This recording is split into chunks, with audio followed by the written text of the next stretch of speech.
যা আরব বিশ্বে সংঘটিত ভয়াবহ কিছু যুদ্ধের কথা রাসূল সাল্লাল্লাহু আলাইহি ওয়াসাল্লাম তার হাদিসে উল্লেখ করে গেছেন, যেটা একদিন হবেই, যেহেতু রাসূল সাল্লাল্লাহু আলাইহি ওয়াসাল্লাম বলেছেন। আজ হোক অথবা কাল হোক, কয়েকশো বছর পরে হোক, কয়েক হাজার বছর পরে হোক, এটি ঘটবেই। যদিও আজকের যারা জায়নিস্ট আছে এবং খ্রিস্টানদের মধ্যেও যারা জায়নিজমকে সাপোর্ট করে, যারা বাইবেলের অনুসারী কিন্তু জায়নিজমকে সাপোর্ট করে, আর যারা ইহুদি জায়নিস্ট তারা তো আছেই, তারা নিজেরাই বলতেছে যে তাদের বাইবেলে এবং তাদের তাওরাতে প্রতিশ্রুত যে আর্মেড গান তথা শেষ জামানার যুদ্ধ, সেটি তারা শুরু করেছে। এটা তারা নিজেরাই বলতেছে যে তারা যুদ্ধ শুরু করেছে শেষ জামানার, এবং এটা বলেই তারা তাদের সেনাবাহিনীকে মোটিভেট করতেছে যে পুনরায় ঈসা আলাইহিস সালাতু ওয়াস সালামকে পৃথিবীতে ফেরত নিয়ে আসতে হবে, এবং ফেরত নিয়ে আসার জন্য আমাদের কিছু কাজ আছে, সেই কাজগুলো আমাদের করতে হবে। সেই কাজের অংশ হিসেবে আমরা যুদ্ধ করতেছি। এই যুদ্ধের পলিটিক্যাল কোনো গ্রাউন্ড, বাস্তব কোনো গ্রাউন্ড নাই, শুধু দৈব বাণীকে বিশ্বাস করা, ভবিষ্যৎ বাণী, ধর্মীয় বাণীকে বিশ্বাস করা যে ঈসা আলাইহিস সালামকে ফেরত নিয়ে আসতে হবে, নিয়ে আসতে হলে এটা করতে হবে, অতএব আমরা সেটা করব। এটা তাদের দাবি। আমরা বলছি না যে এটাই শেষ জামানার যুদ্ধ, কিন্তু শেষ জামানায় কিছু যুদ্ধ হবে, এটা রাসূল সাল্লাল্লাহু আলাইহি ওয়াসাল্লাম বলেছেন। সেই হাদিসগুলো আপনাদের সামনে সংক্ষিপ্ত আকারে তুলে ধরা। আউফ বিন মালিক রাদিয়াল্লাহু তাআলা আনহু থেকে বর্ণিত, তিনি বলেন রাসূল সাল্লাল্লাহু আলাইহি ওয়াসাল্লাম বলছেন, তোমরা 6টা জিনিস গণনা করে রাখো যা আমার মৃত্যুর পর কিয়ামত পর্যন্ত সংঘটিত হবে। 1, মাউতি, আমার নিজের মৃত্যুই কিয়ামতের অনেক বড় আলামত। মুহাম্মদ সাল্লাল্লাহু আলাইহি ওয়াসাল্লামের নবী হওয়া কিয়ামতের অনেক বড় আলামত। আগের নবীরা তো আর শেষ নবী ছিল না, তাহলে তো কেউ আর বলতে পারবে না যে আরও কত নবী আসবে, আরও নবী আসতে পারে, আরও নবী আসতে পারে, আরও নবী আসতে পারে। কিন্তু মুহাম্মদ সাল্লাল্লাহু আলাইহি ওয়াসাল্লাম তো শেষ নবী, তাহলে মুহাম্মদ সাল্লাল্লাহু আলাইহি ওয়াসাল্লামের নবী হওয়াই কিয়ামতের অন্যতম একটা বড় আলামত। কেননা তারপরে আর নবী আসবে না, মানে তারপরে কিয়ামত হবে। 500 বছর পরে হোক, 1000 বছর পরে হোক, 5000 বছর পরে হোক, কিন্তু নবী আর আসতেছে না। মুহাম্মদ সাল্লাল্লাহু আলাইহি ওয়াসাল্লামের মৃত্যুর পরে কিয়ামত হবে। তাহলে মুহাম্মদ সাল্লাল্লাহু আলাইহি ওয়াসাল্লামের মৃত্যু কিয়ামতের অন্যতম বড় একটি আলামত, সেটা তিনি নিজেও বলছেন।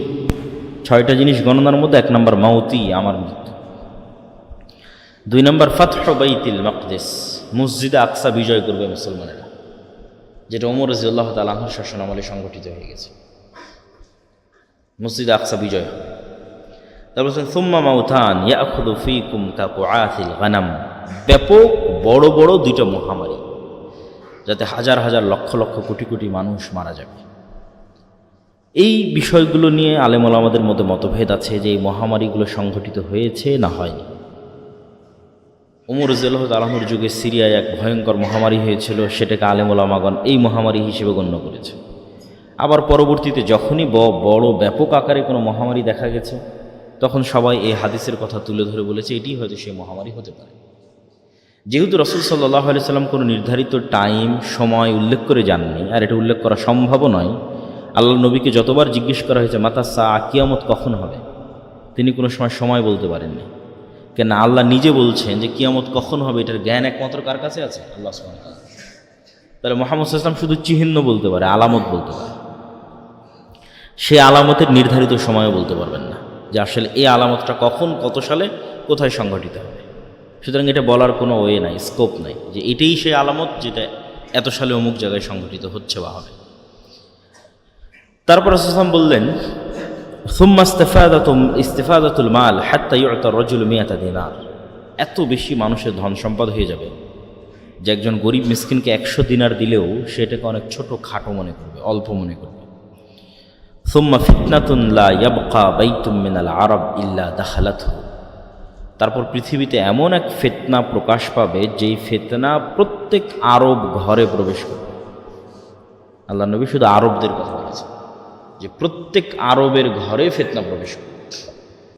যে এমন যুদ্ধ সংঘটিত হবে যেই যুদ্ধ আরবের প্রতিটা ঘরে প্রবেশ করবে, যদি ফিতনা দ্বারা আমরা হত্যা, যুদ্ধ, বিগ্রহ উদ্দেশ্য নেই।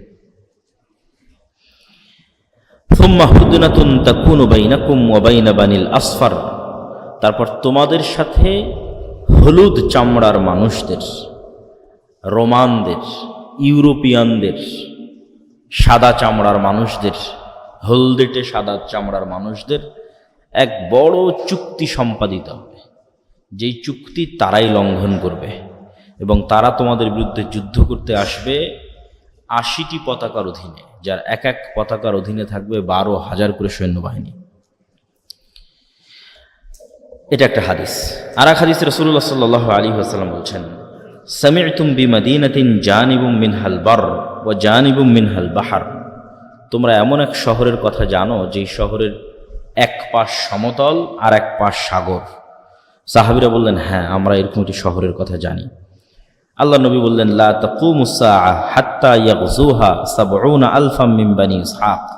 ততদিন পর্যন্ত কিয়ামত হবে না যতদিন না ইসহাক আলাইহিস সালাতু ওয়াস সালামের বংশের ৭০,০০০ মানুষ এই শহরে যুদ্ধ না করছে। ফাইযা জাউহা নাযালু ফালাম ইউকাতিলু বিসিলাহিন ওয়ালাম ইয়ারমু বিসাহমিন। এই ৭০,০০০ মানুষ যে শহর বিজয়ের জন্য যুদ্ধ করবে, এই যুদ্ধ তারা কোনো অস্ত্র দিয়ে করবে না। রাসূল সাল্লাল্লাহু আলাইহি ওয়াসাল্লাম বলছেন, লাম ইউকাতিলু বিসিলাহিন, কোনো অস্ত্র দিয়ে যুদ্ধ করবে না, ওয়ালাম ইয়ারমু বিসাহমিন, কোনো তীর নিক্ষেপ করবে না। ক্বালু লা ইলাহা ইল্লাল্লাহ আল্লাহু আকবার। তারা যুদ্ধ করবে শুধু মুখের আওয়াজ দিয়ে, যে মুখের আওয়াজ হবে লা ইলাহা ইল্লাল্লাহ, যে মুখের আওয়াজ হবে আল্লাহু আকবার। ফায়াসকুতু আহাদু জানিবাইহা, এইভাবে শহরের দেওয়াল ভেঙে পড়ে যাবে। আবার যখন তারা বলবে দ্বিতীয়বার লা ইলাহা ইল্লাল্লাহ আল্লাহু আকবার, তখন শহরের আরেক দেওয়াল ভেঙে পড়ে যাবে। তারপরে তারা আবার বলবে লা ইলাহা ইল্লাল্লাহ আল্লাহু আকবার, তখন শহরের তৃতীয় দেওয়াল ভেঙে পড়ে যাবে।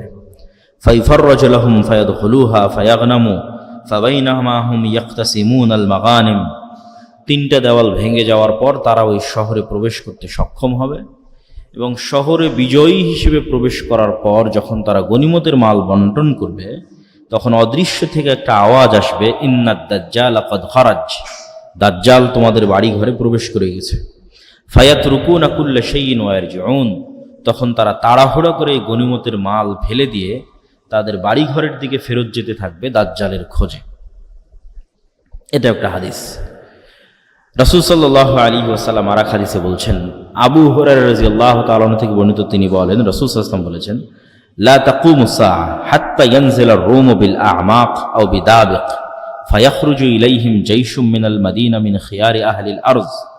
ততদিন পর্যন্ত কিয়ামত হবে না যতদিন না রোমানরা আমাক এবং দাবেক নামক জায়গায় একত্রিত না হচ্ছে তোমাদের বিরুদ্ধে। এই আমাক এবং দাবেক হচ্ছে বর্তমান সিরিয়া এবং তুরস্কের সীমান্তবর্তী অঞ্চল। বর্তমানের সিরিয়ার যে সীমানা, যেই সীমানাটা তুরস্কের সাথে লাগে, এই সীমান্তবর্তী অঞ্চলের এখনো এই নামে জায়গা আছে আমাক এবং দাবেক।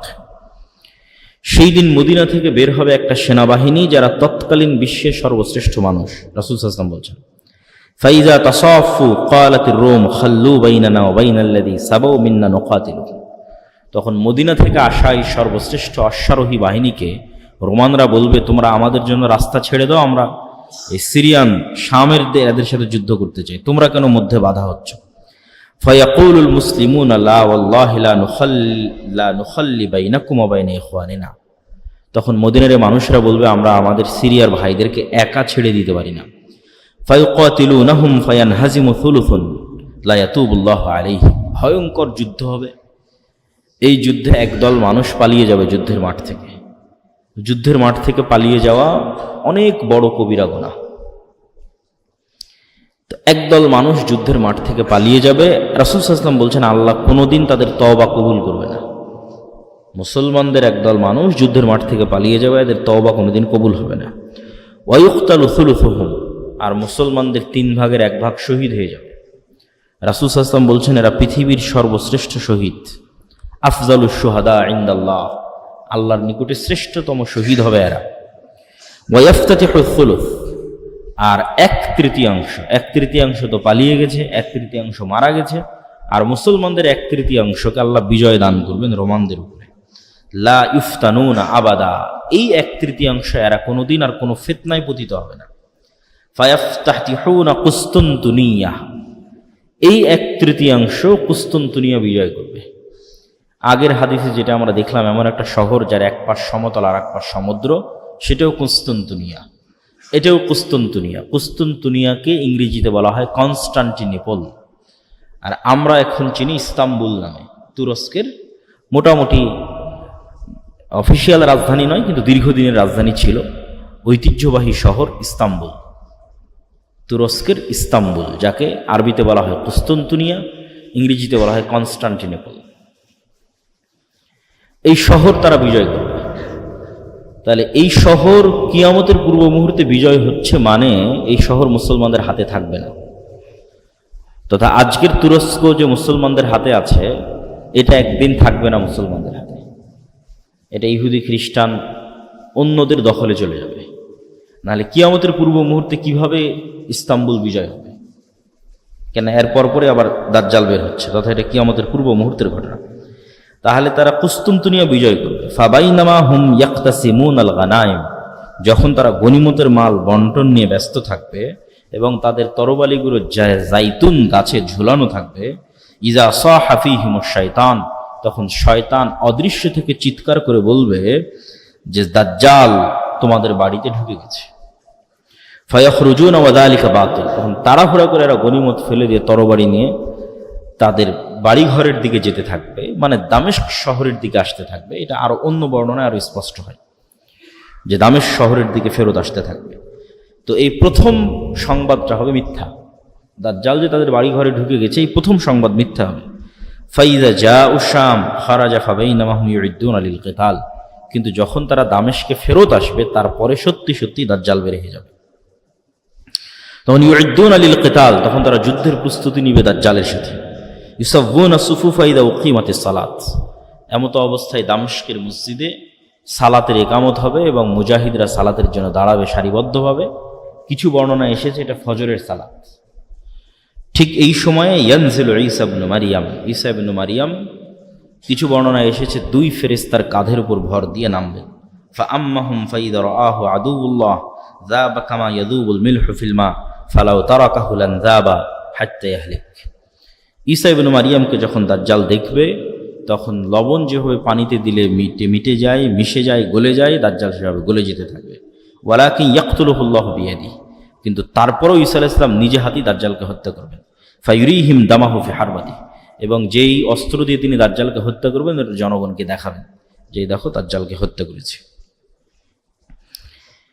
কাছাকাছি অনুরূপী বর্ণনা যে রোমানদের সাথে মুসলমানদের একটা বিরাট চুক্তি হবে, আর এই চুক্তির লঙ্ঘনটা হবে এইভাবে যে রোমানদের সাথে মুসলমানদের চুক্তি হওয়ার পর এরা তৃতীয় আর একটা পক্ষের বিরুদ্ধে একসাথে একত্রিত হয়ে যুদ্ধ করবে, তথা খ্রিস্টানেরা আর মুসলমানেরা একত্রিত হয়ে তৃতীয় এক পক্ষের বিরুদ্ধে যুদ্ধ করবে। সেই তৃতীয় পক্ষ কে কারা তা হাদিসে উল্লেখ নাই। এই যুদ্ধে মুসলমান এবং খ্রিস্টানদের বিজয় হবে। বিজয় হওয়ার পর একজন খ্রিস্টান সৈন্য বলবে যে ক্রুশের কারণে বিজয় হয়েছে, যে ক্রুশ চিহ্ন তারা গলায় ঝোলায়, এটার কারণে আমরা বিজয় হয়েছি। এইটা দেখে এক মুজাহিদ মুমিন ওই ক্রুশটাকে ভেঙে দিবে, বলে না আমরা আল্লাহর সহযোগিতায় বা আল্লাহর সাহায্যে বিজয় হয়েছে। এই ক্রস ভাঙ্গাকে কেন্দ্র করে একদল আর এক দলের মুখোমুখি হয়ে যাবে পুনরায়, এবং এই যে মুখোমুখি হবে, এই মুখোমুখির কথাই বলা হচ্ছে যে 80টা পতাকার অধীনে তারা একত্রিত হবে, যার এক এক পতাকার অধীনে 12,000 করে সৈন্যবাহিনী থাকবে, এবং মুসলমানদের 3 ভাগের 1 ভাগ পালিয়ে যাবে, 1 ভাগ শহীদ হবে, 1 ভাগ বিজয় হবে, এবং বিজয় হওয়ার পর কনস্টান্টিনোপল, ইস্তাম্বুল, তুরস্ক বিজয় হবে। এই যুদ্ধের আর অন্য বর্ণনায় রাসূল সাল্লাল্লাহু আলাইহি ওয়াসাল্লাম বলছেন যে এই যুদ্ধ এত ভয়াবহ হবে যে 100 জন মানুষের 99 জনই মারা যাবে, একজন বেঁচে থাকবে। একটা পাখি যদি আকাশে 1 মাস উড়ে, তাহলে 1 মাস উড়লেও লাশের সারি শেষ করতে পারবে না। লাশের দুর্গন্ধে সে মৃত অবস্থায় পড়ে যাবে। তার বাঁচার মতো আলাদা কোনো আশ্রয়স্থল যেখানে লাশ নাই, লাশের দুর্গন্ধ নাই, এরকম কোনো সেফ জায়গা সে খুঁজে বের করতে পারবে না। উঠতে উঠতে উঠতে উঠতে ক্লান্ত হয়ে মরে পড়ে যাবে। এত বেশি পরিমাণে মানুষ এই যুদ্ধে মারা যাবে যে মানুষ আর গনিমতের মালেও সন্তুষ্ট হবে না, মানুষের ওয়ারিস বন্টন করার কেউ থাকবে না। এগুলো সব রাসূল সাল্লাল্লাহু আলাইহি ওয়াসাল্লাম বিভিন্ন হাদিসে বলেছেন। ওই সেম ঘটনার ধারাবাহিকতায় বিভিন্ন হাদিস। তারপরে যখন আড়াল থেকে ঘোষণা হবে দাজ্জাল তোমাদের বাড়িঘরে প্রবেশ করে গেছে, তখন যারা তাড়াহুড়ো করে বের হবে দাজ্জালকে খুঁজতে, আর এক বর্ণনায় রাসূল সাল্লাল্লাহু আলাইহি ওয়াসাল্লাম বলছেন যে মুজাহিদদের মধ্যে 10 জনকে পাঠানো হবে, যে তোমরা যাও, অশ্বারোহী 10 জন অশ্বারোহীকে পাঠানো হবে, দেখো তো দাজ্জাল সত্যি সত্যি আমাদের বাড়িতে ঘরে ঢুকে গেছে কিনা। রাসূল সাল্লাল্লাহু আলাইহি ওয়াসাল্লাম বলছেন ওই 10 অশ্বারোহীর নাম, ওদের চেহারা, ওদের বাপের নাম, ওদের বংশের নাম আমি বলে দিতে পারবো যে 10 জন কারা, যে 10 জন দাজ্জালের অনুসন্ধানে বের হবে। ওরা তৎকালীন বিশ্বের সর্বশ্রেষ্ঠ ইমানদার এবং সর্বশ্রেষ্ঠ অশ্বারোহী, যারা মদিনা থেকে বের হয়ে আসবে শাম বা সিরিয়ায়। এবং রাসূল সাল্লাল্লাহু আলাইহি ওয়াসাল্লামের আরেক হাদিসে এই যুদ্ধের কথা বর্ণনা করতে গিয়ে তিনি বলেছেন যে সেই দিন মুসলমানদের হেডকোয়ার্টার হবে গৌতা নামক জায়গা, যেটি আজকের শাম বা সিরিয়ার রাজধানী দামেস্কের অতি নিকটবর্তী একটি অঞ্চল, গৌতা নামক জায়গা। রাসূল সাল্লাল্লাহু আলাইহি ওয়াসাল্লাম দাজ্জালের বিষয়ে কিছু হাদিস, বিস্তারিত দাজ্জালের ভয়ঙ্কর এবং ভয়াবহ ফিতনার কিছু হাদিস তিনি তুলে ধরেছেন, যেগুলো আমরা সংক্ষিপ্ত, বেশি সময় নিব না, অল্প অল্প করে আমরা একটা দুটো হাদিস বলে আজকের আলোচনা শেষ করব ইনশাল্লাহ। ফাতেমা বিনতে কাইস রাদিয়াল্লাহু তাআলা থেকে বর্ণিত, তিনি বলেন এক সালাতের পর আল্লাহর নবী বললেন মাইকে বা মুখে, মাইকে তো না, মুখে ঘোষণা হলো যে তোমরা সবাই বসে পড়ো, রাসূল সাল্লাল্লাহু আলাইহি ওয়াসাল্লাম কথা বলবেন। তো মানুষজন সব বসে পড়লো। রাসূল সাল্লাল্লাহু আলাইহি ওয়াসাল্লাম মেম্বারে দাঁড়ালেন। মেম্বারে দাঁড়িয়ে তিনি বলতে লাগলেন যে আজকে আমি তোমাদেরকে এমন এক গল্প শোনাবো যে গল্প আমি তোমাদের সামনে অনেক করেছি।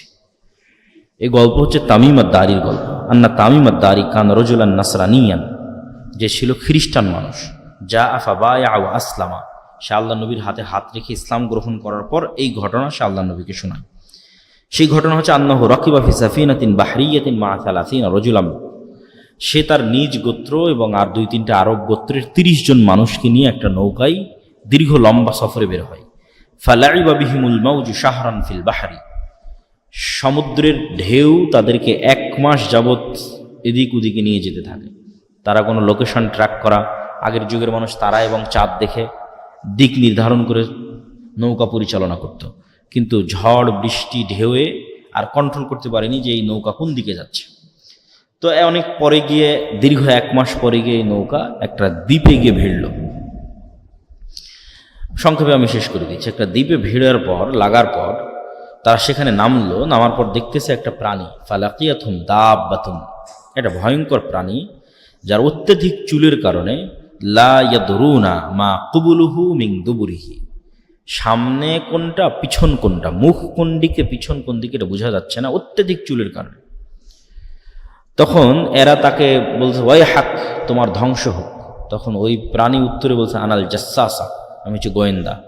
ক্বালু আমাল জাসসাসা ক্বালাত আইয়ুহাল কওম ইনতালিকু ইলা হাযা রাজুল ফিদ দাইর। তখন ওই গোয়েন্দা বলতেছে তোমরা এইদিকে যাও, এখানে ভিতরে একটা লোক, প্রাসাদে একটা লোক তোমাদের অপেক্ষা করতেছে।